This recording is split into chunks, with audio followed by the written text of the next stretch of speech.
right, welcome one and all to Impolite Company on the GCPR.live network.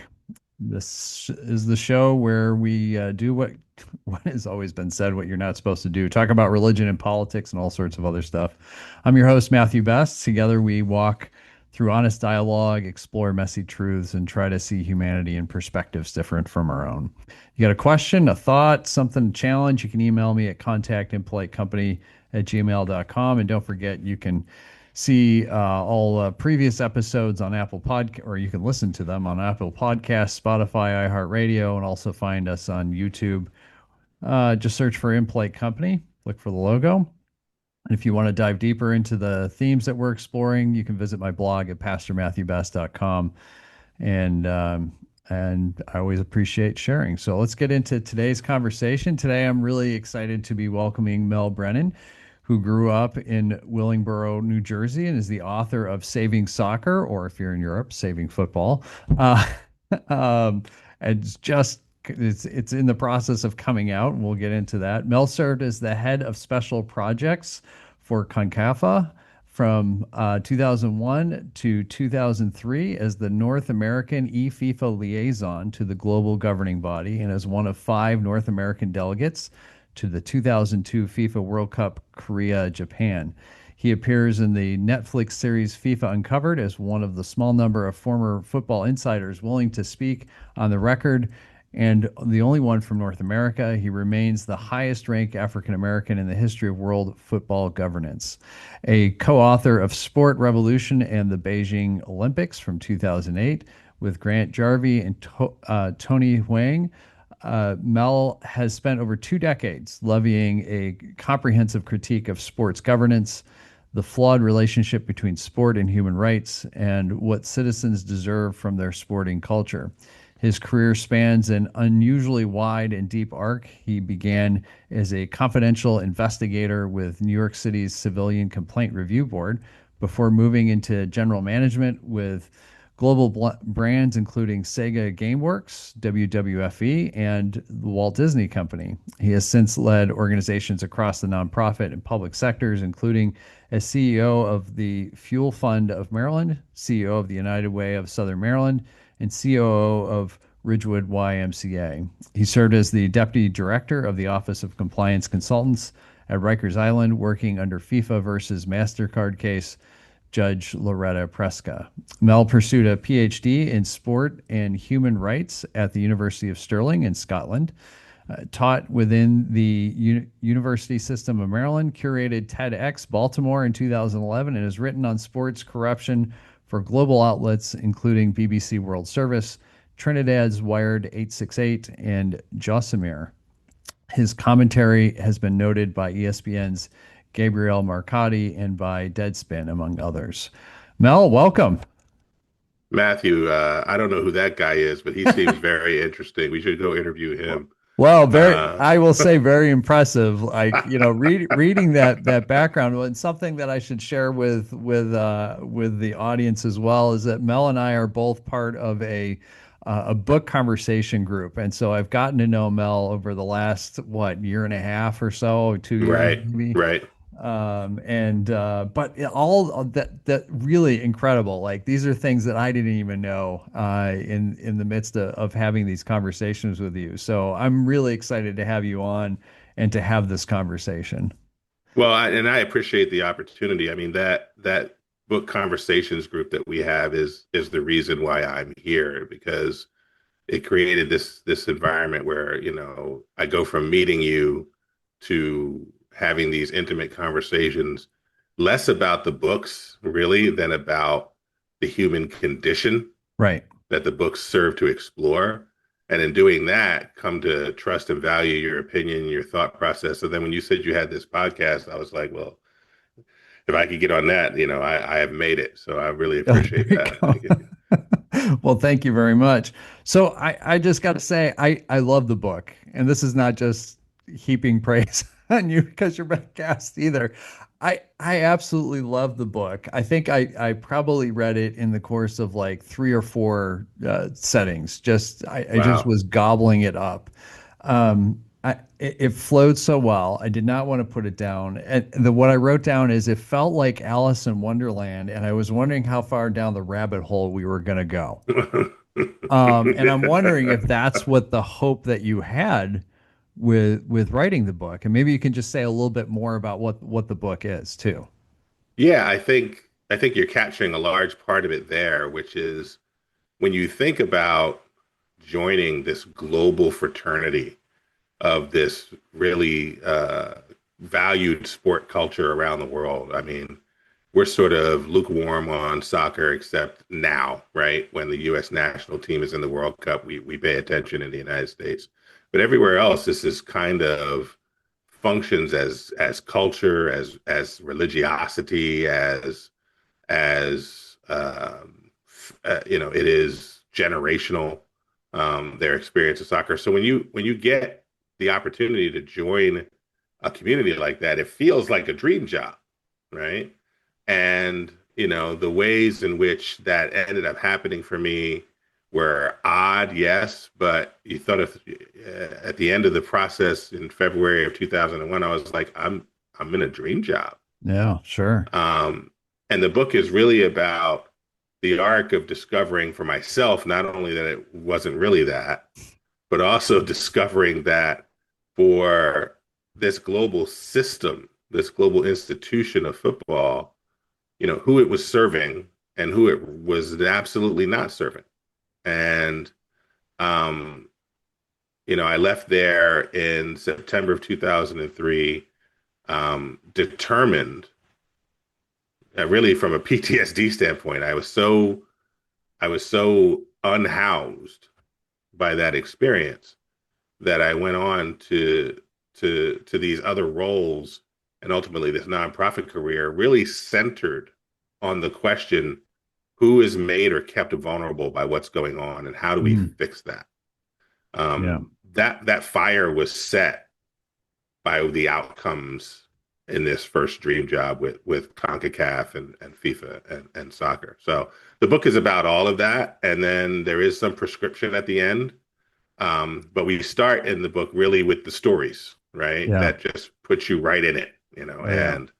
and try to get people to go, okay, I can imagine myself in these scenarios. What choices would I make? And then we finish with some prescriptions about if you want to fix this, the steps you might be able to take. So Yeah, and I I appreciate the style that you had with that, with really the stories, right? You're telling the story because you could have written a very different book, which could have been very analytical, going into, the corruption and this, that, and the other thing. But you really, in a sense, humanized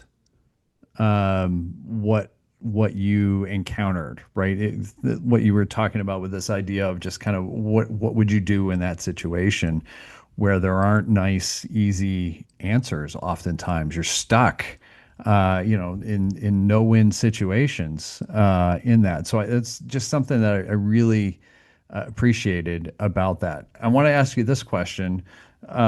You could have picked a million different titles for the book. So why call it fixing soccer? yeah, so saving soccer in North America and fixing football at the rest of the world.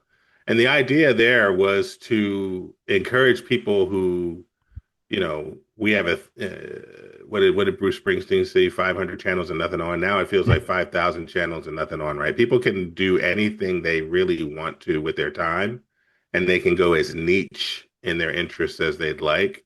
So what would encourage someone to pick this book up, and how does that title continue to tell the truth about what's inside, right? So, um, to your point about how the book was laid out, the first cut at the book was very academic, to your point. Mm, It was very academic.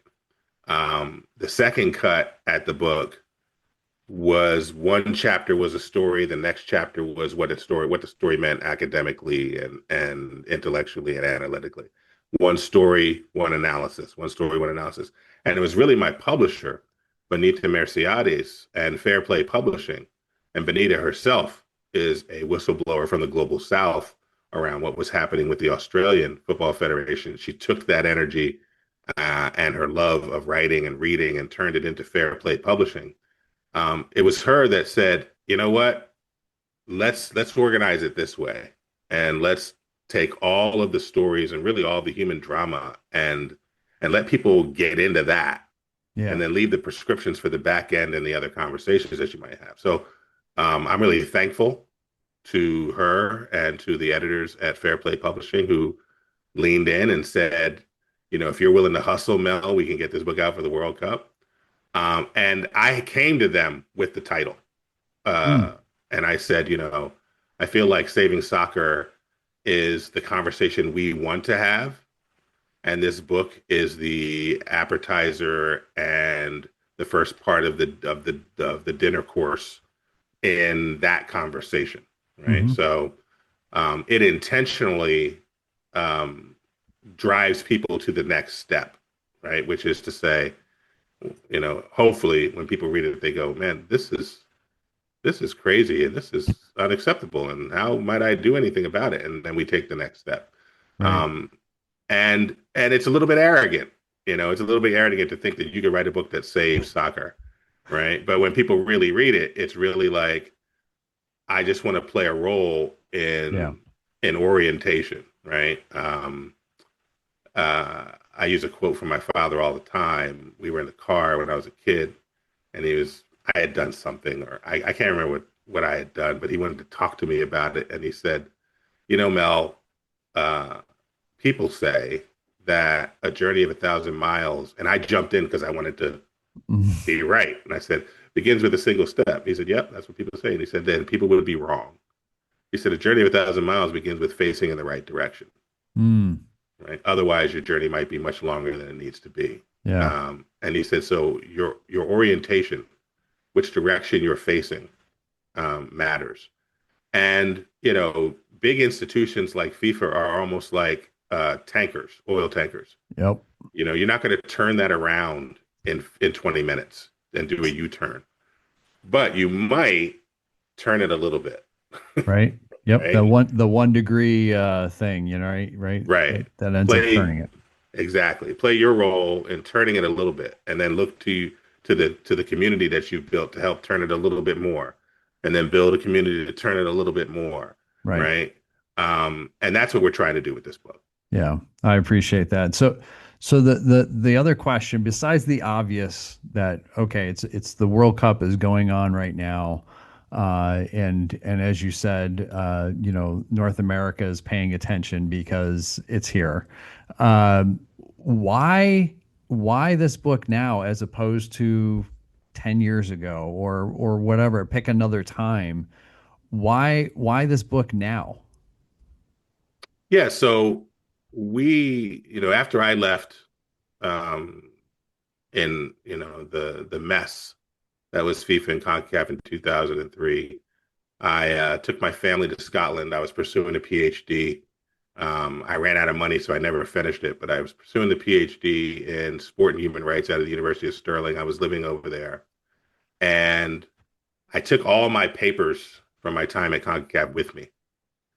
And I reached out to a gentleman, probably the most important sports investigative journalist that's ever lived, a guy named Andrew Jennings, who had gone from investigating corruption with the Metropolitan Police to investigating corruption with the Olympic movement to investigating FIFA. And a man I had met and kept out of the CONCACAF Congress in Miami. Um, and the whole time I was keeping him out of the Congress, he was telling me about all the stuff that CONCACAF was doing that I ended up finding out was true. But I reached out to him while I was in Scotland because I knew he lived in the UK.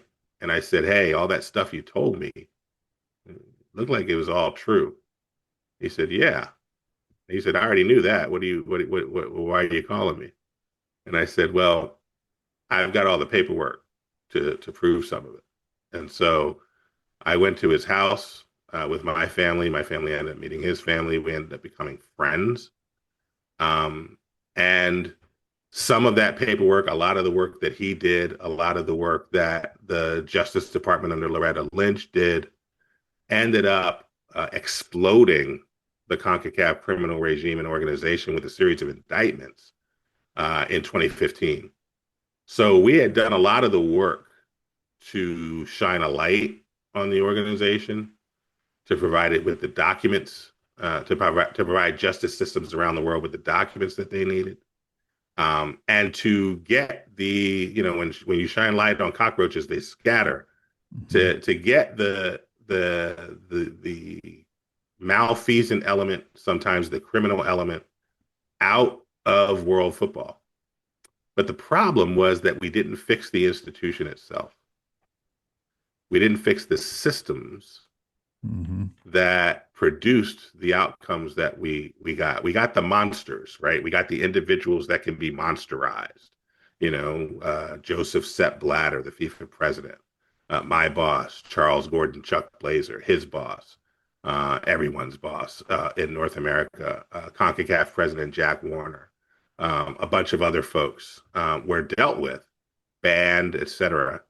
Um, but if you don't fix the institution, and if you don't change the systems, then you end up potentially swapping one group of knuckleheads and cockroaches and malfeasants and thieves for another. And so, we look at the World Cup bidding process. We look at the World Cup revenue. We look at who actually gets what from the people's game. We look at FIFA, which is a member organization with more members than the United Nations, and what the outcomes are for the most vulnerable members.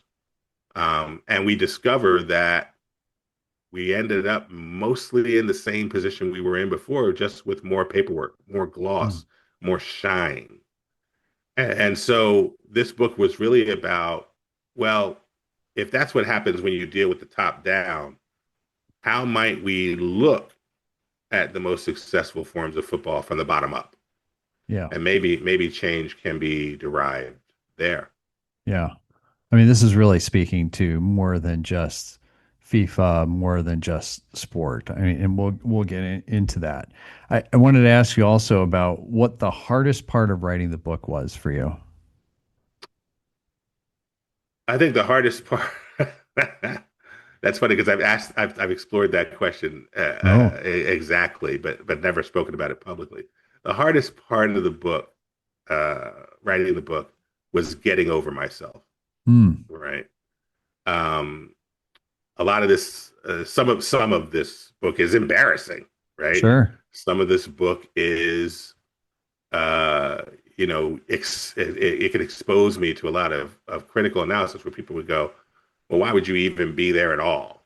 Um, and to sort of get over myself and recognize that I was on a human journey, right? From this arc of dream job into this arc of discovering the corruption and malfeasance and criminality, and then a concluding arc that for me was, if I stay there any longer, I'm no longer trying to address the issue from the inside. I am part of the issue, Hmm.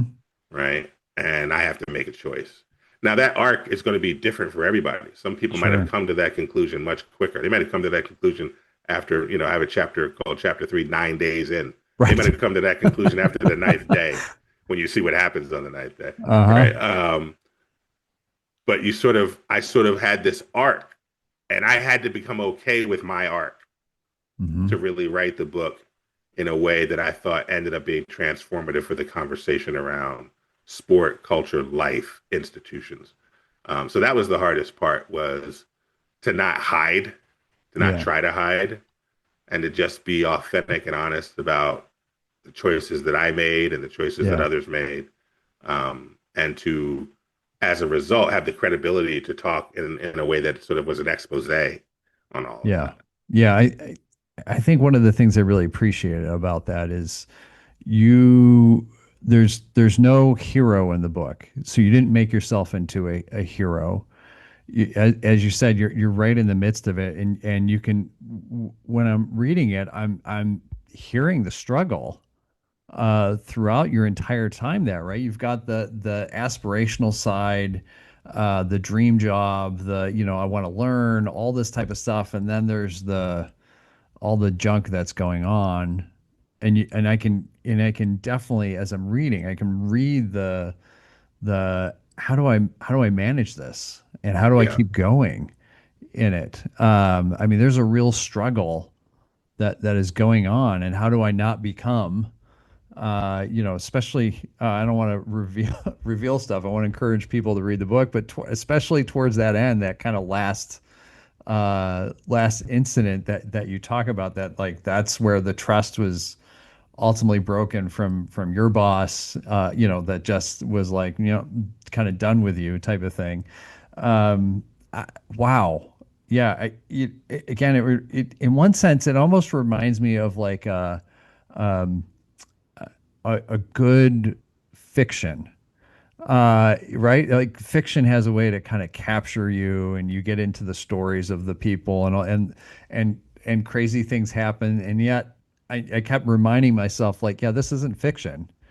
Like this is real stuff that happened, and you're telling the story of it, and real people suffered consequences. Real people were hurt in throughout all these type of things, and so I had to keep reminding myself, like, yeah, this isn't fiction. This is real, and I think that's where um, the whole idea of this isn't just about soccer gets into much larger things. So Well, I appreciate that because, when I would around the Brennan household, lots of these stories are legendary, right? I can And imagine.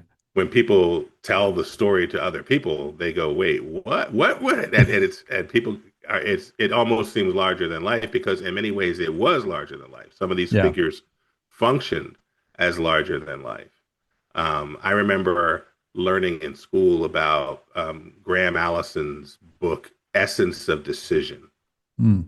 and that book came from his master's thesis and then his PhD dissertation, which was the foundation for the Kennedy School of Government at Harvard. Mm. Okay. This thesis in this book, Essence of Decision, and he wrote it about ostensibly the Cuban Missile Crisis Mm. and three different ways to really understand the decision making that took place there that some people say kept us from nuclear war and annihilation. Hmm. And the three models of decision making that he offers, one is called the rational actor paradigm. And very simply, it's a decision comes from somebody going through a pro and con list and Right. rationally looking at that and coming to a decision. And the other one is the organizational process paradigm. Decisions are about the inputs that go into the black box of an organization. And if you're on the outside, you can't really see, but if you're on the inside, you see the specifics, and the decision is an output. But the third one is called the bureaucratic politics paradigm. And that one says that decisions really are the results of quid pro quos from political players who have people in orbit around them all the time, Mm. right? And as soon as I got to CONCACAF, I felt this is the bureaucratic politics paradigm. Yeah. This is decisions are the result of quid pro quos and the energies around political players. It has nothing to do with rationality. It Yep. has nothing to do with great information.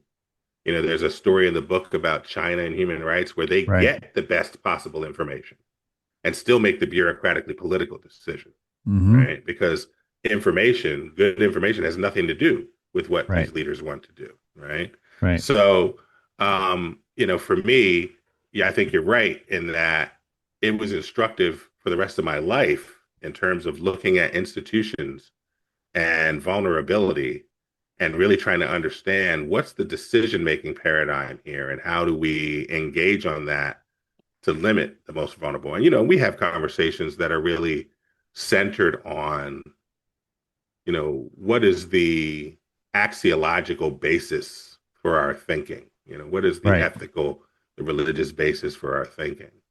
And for me, I'm really centered on, and I try to center my family on Matthew 22:34 to 40. I don't think there's anything else that matters in the Bible if we're not focused on the fact that the Godhead said that he didn't just say, "Hey, by the way, love each other," right? Right. As an idea. He didn't just give us as a directive. He didn't just give it as a command. He said he was asked, "What are the greatest commands?" Right. And he said the greatest commands is to love your neighbor as yourself, include love God, love your neighbor as Yep. yourself. And then he said, on those two commands hang all the other law and the prophets, right? So every Yep. other piece of scripture you want to engage in to give you direction, and every other prophetic sensibility that you might have has to come through the lens of the doing of love, Right. right? And then to make it even clearer, there's a passage in Luke where he's asked specifically, "Who's my neighbor?" And I Right. always took that to be because I worked in New York City, right? There's a chapter Uh-huh. where I talk about crazy things being normalized. Right. And I can imagine somebody from New York saying, "Who's my neighbor?" and really want to know who their neighbor isn't, Yep. right? Who is Yep. not my neighbor? Who do I get to step over in the street? Who do I get to leave behind, Uh-huh. right?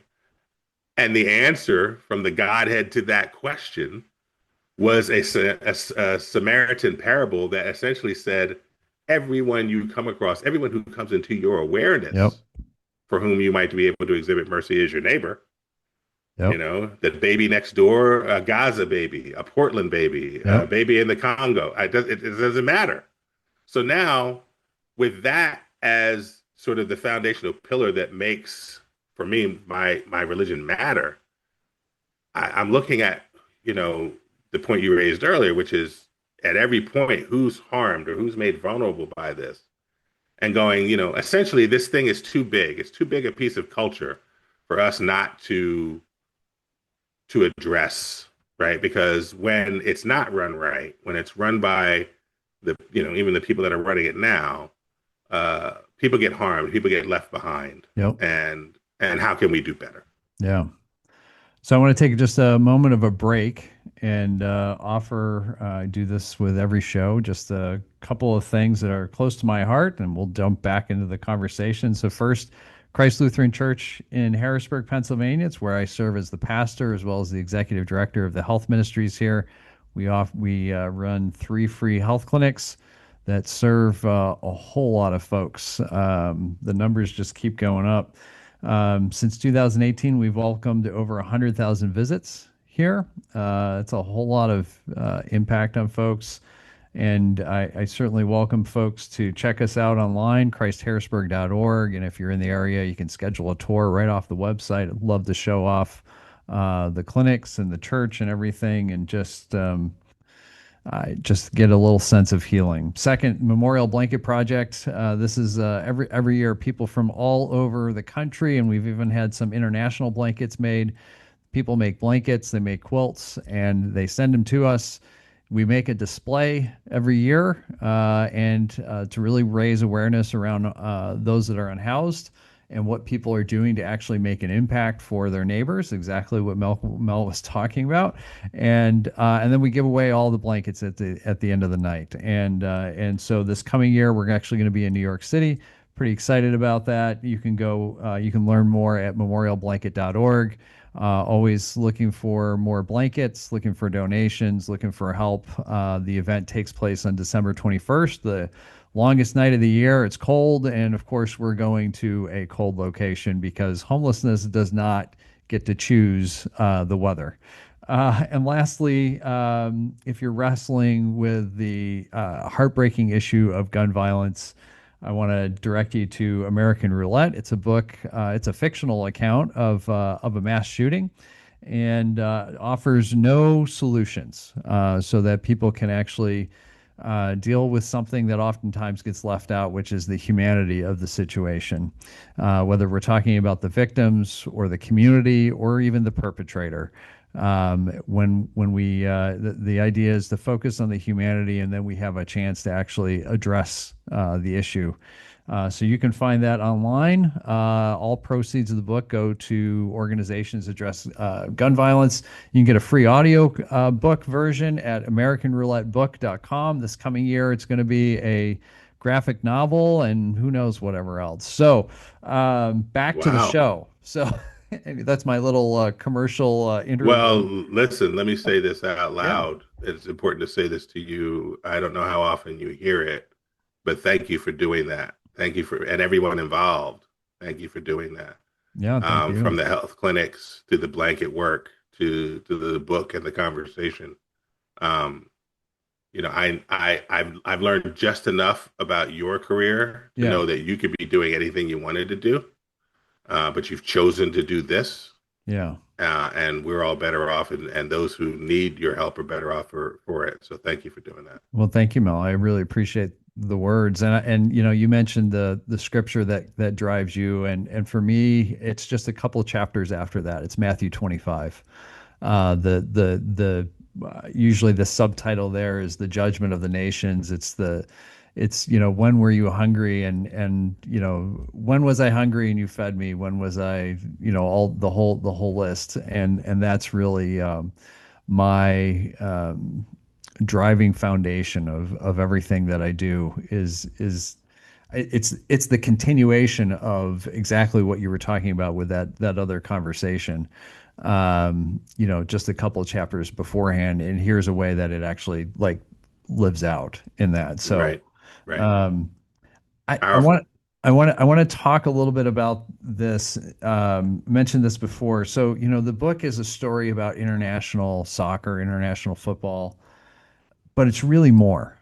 Like every time when I was reading through that, I thought, oh my gosh, like you could just take soccer out and insert so many other institutions. Like, you know, in my world, it's the church. Like, regardless of what denomination that we're talking about, the institutional church has this exact same type of things that have gone on. And which is always surprising. I don't know if it's surprising or not. I don't know, but what is it about institutions that have a capacity to do these type of things? What do you think about that? Yeah, that's a powerful question. I think, for me, when you snapshot an institution today, one of the strengths of the snapshot is that you can go, okay, right now, who is best served by this institution right now, right? Right. Who is empowered by it? Who are the winners within it? And who is ignored by it? Who is left behind by it? Who is not connected to it? And explore that in the context of, do we feel that that's right? Do we feel that that's moral? Do we feel that that's just? Is there work to be done here? So that's the strength of a snapshot, right? And a lot of our institutions fall within the narrative analysis that you find in the book about soccer, right? Right. Which is today we would not be satisfied with who is really maximized by the institution, and we would not be satisfied by who's left behind, right? Yeah. I mean, in 1970, Sir Stanley Rouse was the president of FIFA. He was from England, but he was also committed to the regime in South Africa. And he lost the FIFA presidency, rightly so, in my opinion, because African nations said there's a movement around the world that is saying no to apartheid, and sport needs to do that. Hmm. And Sir Stanley Rouse took the position in 1970 that FIFA would probably take today when we see their response to conflicts today, which is we're outside of that, we're neutral on it, we're bigger than it, we're smaller than it. Anything to not take a stand on, what's right, moral, and just. When it was clear to the world, I won't play Sun City, right? All the stuff that was happening around South African apartheid was clear to the world, and African nations then played a pivotal role in electing someone else to the lead.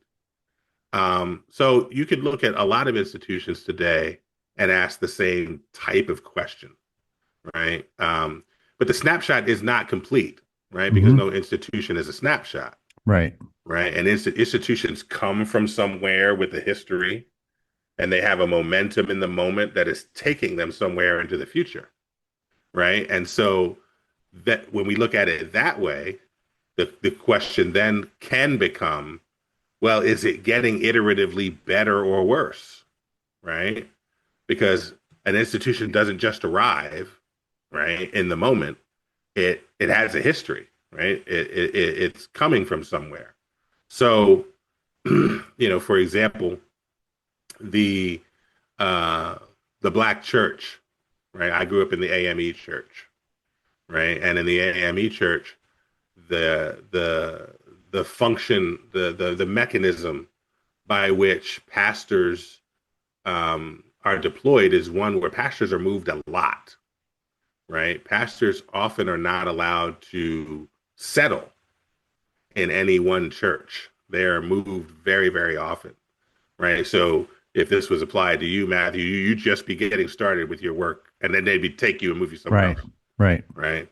And my parents, my dad was a trustee in the church my whole life. My mom was the head of the stewardess board my whole life, and I would say, well, why is that?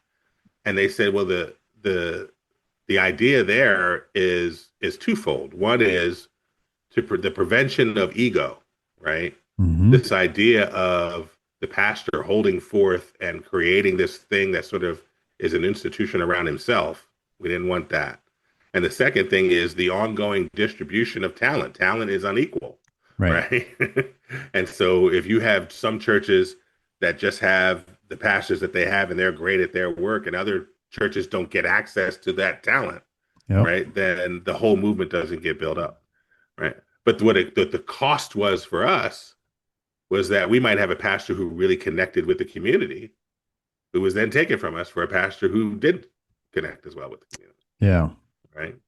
And so that type of thing was an institutional mechanism that you couldn't, in a snapshot, might feel was felt disingenuous or wrong.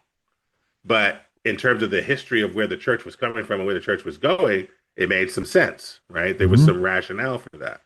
The thing about FIFA, and the reason that this book exists, is because whether you're taking a snapshot or you're looking at the history or you're imagining the future, all of it needs a lot of work. Right. Right. I mean, I mean, this is one of those things too that if you ask the average person, I don't know if this is true or not, but I think it's pretty well known that a lot of folks, at least soccer fans, know that FIFA is has been corrupt for a long, long, long time. It's almost the one thing they know, right? Right. It's the one thing they know, right? And at the same time, knowing this, there's almost this kind of sense of, well, but those people are like really far away. Yeah.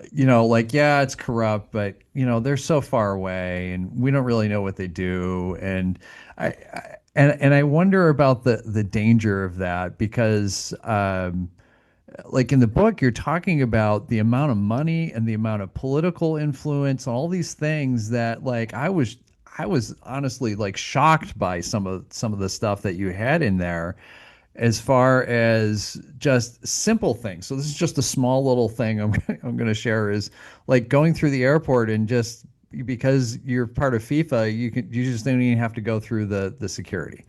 And Right. like I'm sorry, like what? Like that's just a small thing, but like everybody else has got to do this, and then all of a sudden there's this hierarchy of who's valuable and whatnot. And that's such a small, I mean, it's not small, but it's such small compared to we're talking about millions of dollars.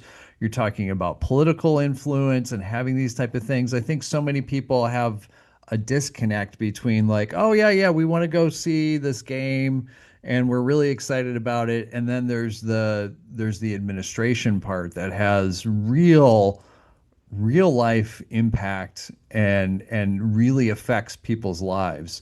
And there's a disconnect. And I think one of the beautiful things that you do in this book is you actually are able to connect those things together for folks that they may not even have tried to connect together.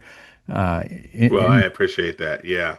Look, the the the the the idea that FIFA is this sort of hyper diplomatic, hyper ambassadorial entity is a notion cultivated by the guy who became FIFA president after the guy I talked about earlier, right? Uh-huh. It's a guy named João Havelange. He's a Brazilian former Olympic swimmer, became the president of FIFA.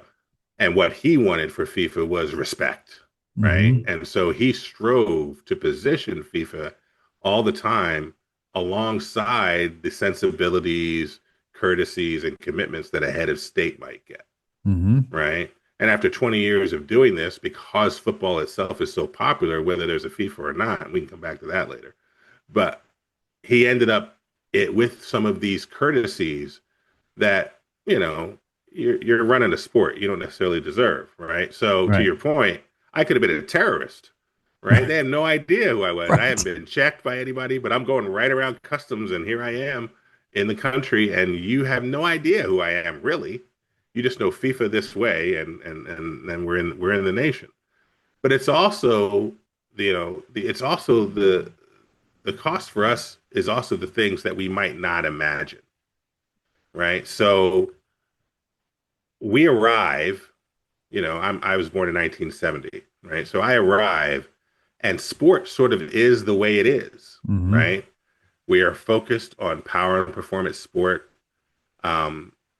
better, higher, stronger, faster, farther, more, right? And pushing the human form to an outstanding and incredible feats, right? Through power and performance sport.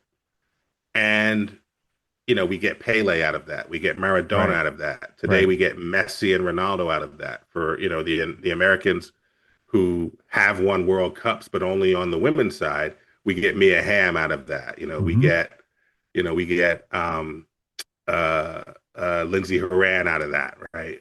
We get all of these folks, and we don't even process that there's a responsibility for our governing bodies to build other forms of sport, Right. right? So in power and performance sport, the cost of that is very often to stack bodies one on top of the other, kind of slave style, to pick the one body off the top and say, you're elite, and to invest fully in that person. And so we get a couple of hundred people like that get fully invested in. But we don't ask the question, what happens to everybody else who was in that system until they weren't successful enough? Yep. Or, oh, that system really only works to your 30 or 35. Unless you're a relief pitcher in Major League Baseball, then you might go a lot longer. But but you're only in that system to your 30 or 35. And what happens to you then? Or you spent 20 years hitting your head, Yep. and oh, there's this extreme variant of murder, suicide, and Yep. suicide in those folks that have been hitting their heads together for 20 years. And what are we going to do about that? Yeah. You know, we sort of take those things as things that kind of happen in the course of us getting this other joy at the highest level, when really there's an opportunity for that pillar of power performance sport to be accompanied by a pillar of pleasure participation sport that gives us access to the sport from 4 to 94, from 7 to Mm-hmm. 107. That is a way to live in the sport that doesn't require us to be messy in order for us to gain any of the benefits from it. But that's a lot harder a set of work. Right. But we don't ask FIFA to do it at all. Yeah. And when we Yeah. say FIFA, to your point, it's not just this global governing body Right. in Zurich.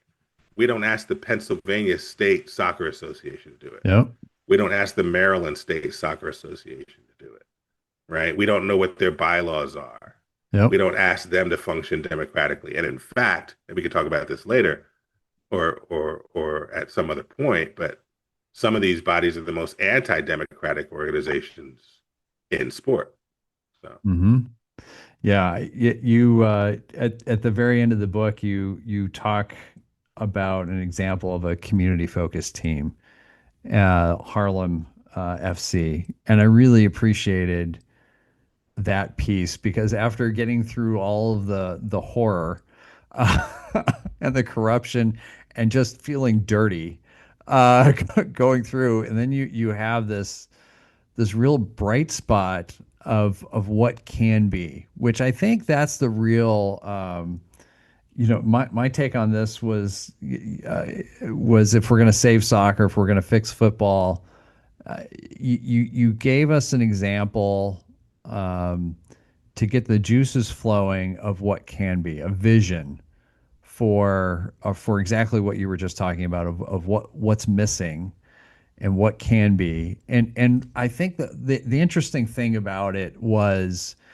um, and I think this is true again when we're dealing with institutions, is that those things don't come from the top down.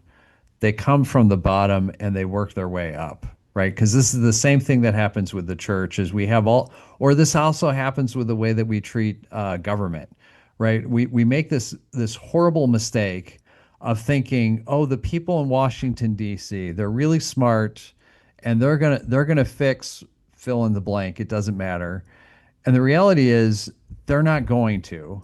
No, they're They're waiting not for you to tell them what to do. right. And they're not any more smarter than anyone else. The chances are they knew the right people. The partisan arrangement in their district was set the right way. They had enough money and they got some luck as well in it, and they were elected. And most of the like I worked in D.C. I worked for a member of Congress, and most a good portion of the elected officials, and this is not counting the staff and other folks, have some kind of mental illness. And that's not being rude. That's like No, that's a it's reality, it's right? reality, right? I mean, we're talking about people who are bipolar, that are untreated, unmedicated, and these are the folks who are determining policy for everybody else. And we make this mistake of thinking, oh, they're there, they must have the answer. No, and they got way too much to deal with. How can you possibly focus on an answer? So I think that's one of the things.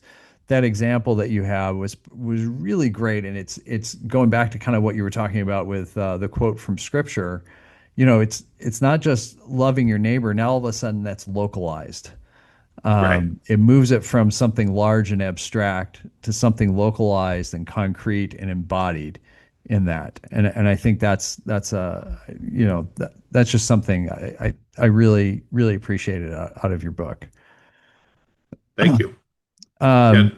I was going to say the power of local also is that you can inhabit the change much more quickly, Yeah. right?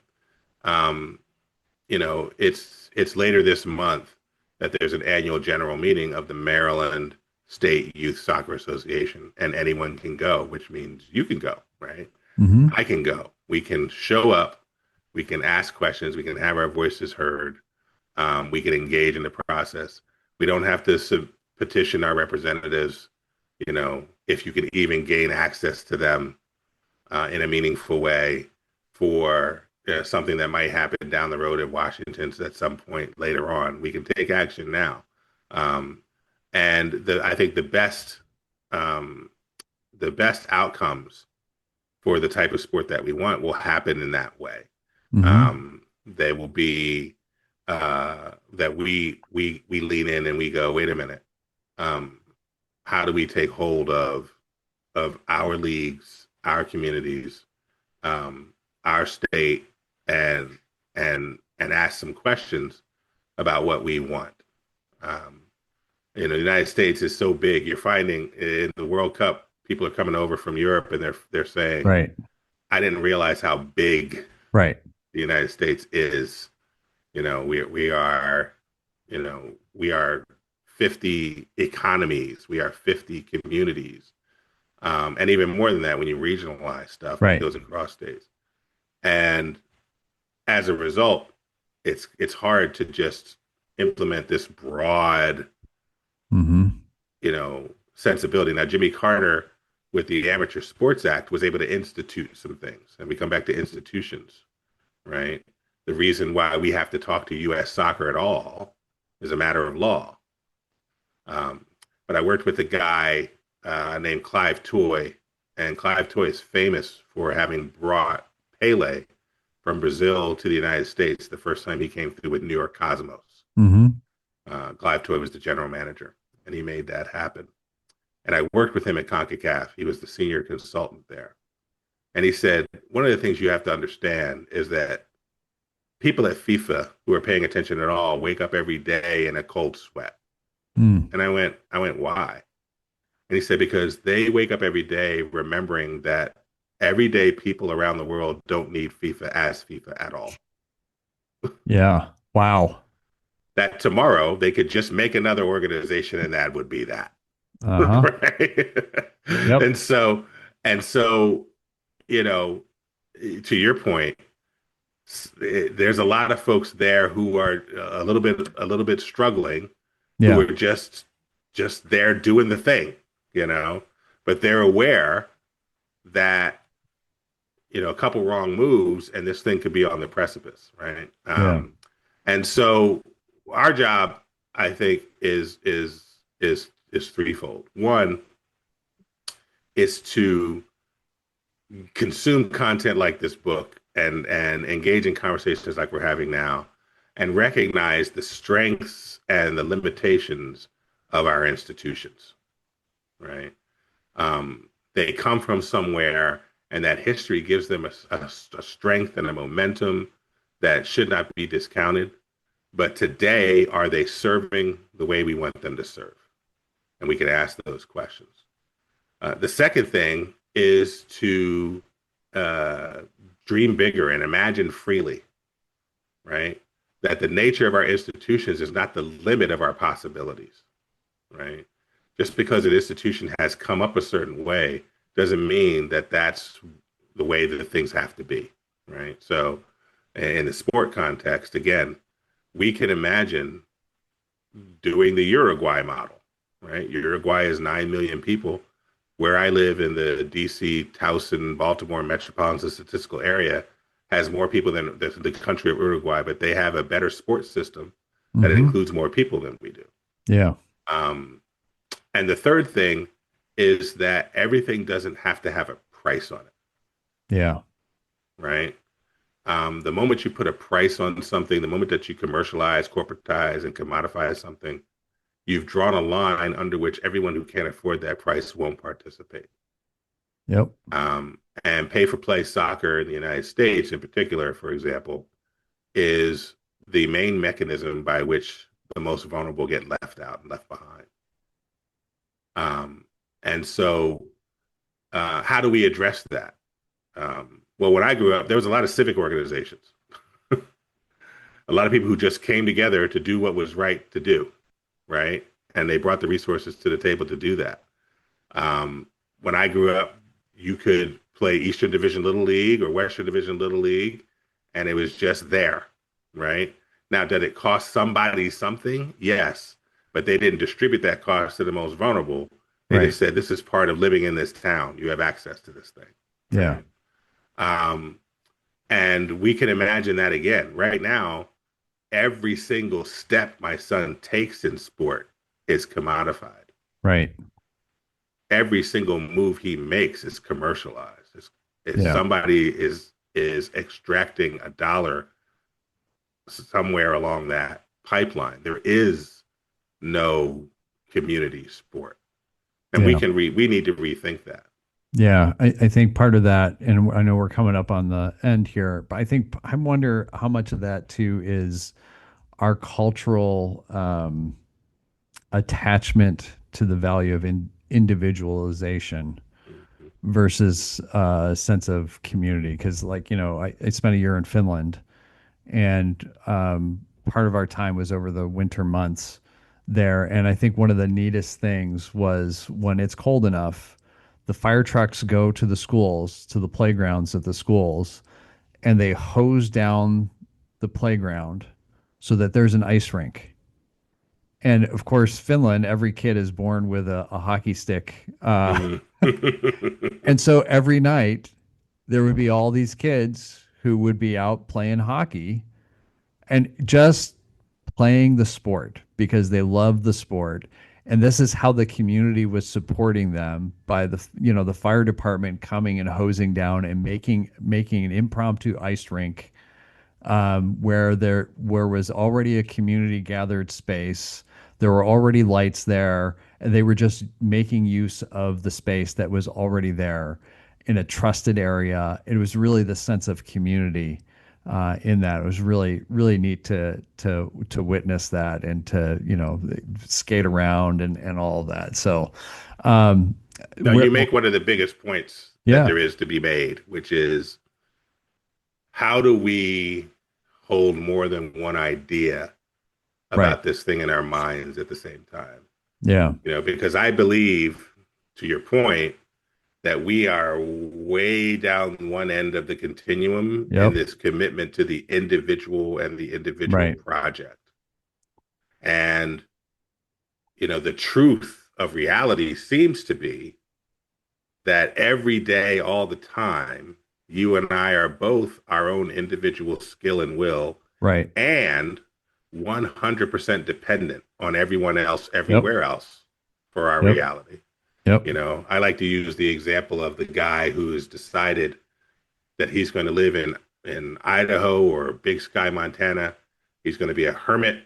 He's going to be, he's going to forage for his own food. He's going to live this Right. entirely individual life.